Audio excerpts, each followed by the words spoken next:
আমাদের জনগণের কাছে ছুটে যেতে হবে। 24 জুলাইয়ের পরে এই প্রথম যে জুলাই এসেছে, 25 জুলাই, সেই জুলাইয়ে আমরা সেই পথ বেছে নিয়েছি। এই জুলাই মাসে আমরা এনসিপির কেন্দ্রীয় নেতৃবৃন্দ বাংলাদেশের 64 জেলায় পদযাত্রায় বের হয়েছি। আমরা আপনাদের মাঠে ঘাটে ঘুরছি, রাস্তা দিয়ে চলছি, ক্ষেত খামারে যাচ্ছি, আপনাদের কথা শুনছি এবং আমরা মনে করি এই যে অলিতে গলিতে, গ্রামে গঞ্জে, বিলে খালে আপনাদের মতো করে চলার মধ্য দিয়ে প্রকৃত বাংলাদেশের আমরা যে চিত্র দেখতে পাবো, নতুন যে ইশতেহার আমরা তৈরি করতে পারবো, সেটাই হবে 24 জুলাই অভ্যুত্থানের আকাঙ্ক্ষার ইশতেহার। আমরা আজ চিত্রার পাড়ের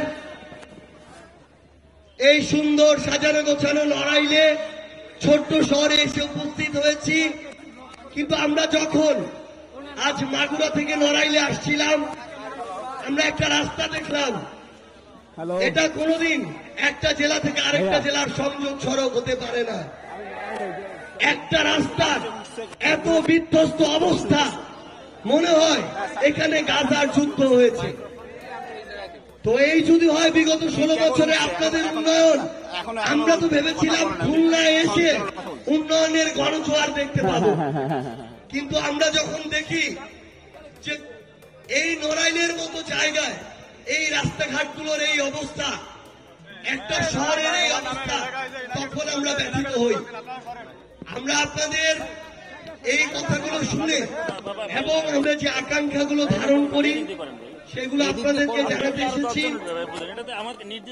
আমরা আগামীতে ঐক্যবদ্ধভাবে সাদাকে সাদা, কালোকে কালো, চাঁদাবাজকে চাঁদাবাজ, দখলদারকে দখলদার, যে সিন্ডিকেট চালায় সে সিন্ডিকেট, যে কালো টাকার ব্যবসা করে, মাদকের ব্যবসা করে, সে কালো হাতের একজন, প্রত্যেককেই তার যে পরিচয়, সেই পরিচয় আমরা সবার সামনে তুলে ধরব।